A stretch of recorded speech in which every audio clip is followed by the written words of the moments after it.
এটি একটি ঢাকা বিশ্ববিদ্যালয়ের ইতিহাসের একটি কালো অধ্যায়, যে ঢাকা বিশ্ববিদ্যালয় নির্বাচিত শিক্ষার্থীদের সর্বোচ্চ প্রতিনিধি এবং একটা ঐতিহাসিক নির্বাচন।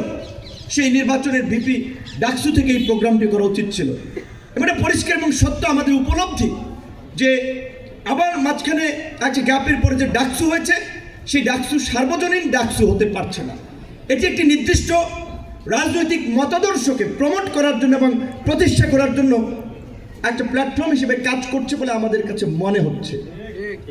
তো আমি ডাকসুর আমাদের অনুজদেরকে নেতৃবৃন্দকে অনুরোধ করব, ডাকসুকে নির্দিষ্ট রাজনৈতিক দল মতের প্ল্যাটফর্মে পরিণত করবেন না। শিক্ষার্থীদের বিশ্ববিদ্যালয়ের ভয়েস হিসেবে প্রতিষ্ঠা করুন। 2023 সালের 2 অগস্ট এই ঢাকা বিশ্ববিদ্যালয়ের রাজু ভাস্কর্যের সামনে ছাত্রলীগের জন্তু জানোয়ারের দ্বারা আরও একবার আক্রান্ত হয়েছিলাম। কেন? যখন আমরা শুনেছি যে টাঙ্গুয়ার হাওরে ঘুরতে গিয়ে বুয়েটের 19 শিক্ষার্থী আটক হয়েছে শিবির সন্দেহে। আমরা তাদের রাজনৈতিক পরিচয় খুঁজি নাই, তারা শিবির করে নাকি ছাত্রদল করে নাকি কোন প্ল্যাটফর্ম করে।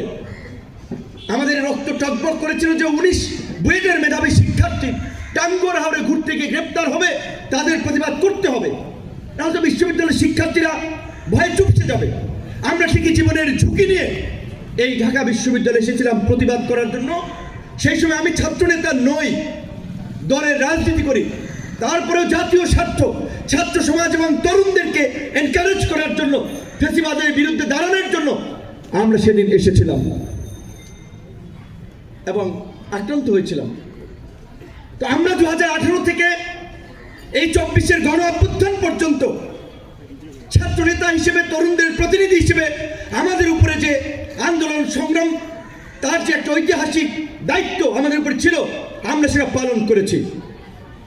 কিন্তু জুলাই গণ অভ্যুত্থান থেকে আমাদের যারা পরিচিত ছাত্র নেতৃবৃন্দ, তারা জাতির সাথে প্রতারণা করেছেন।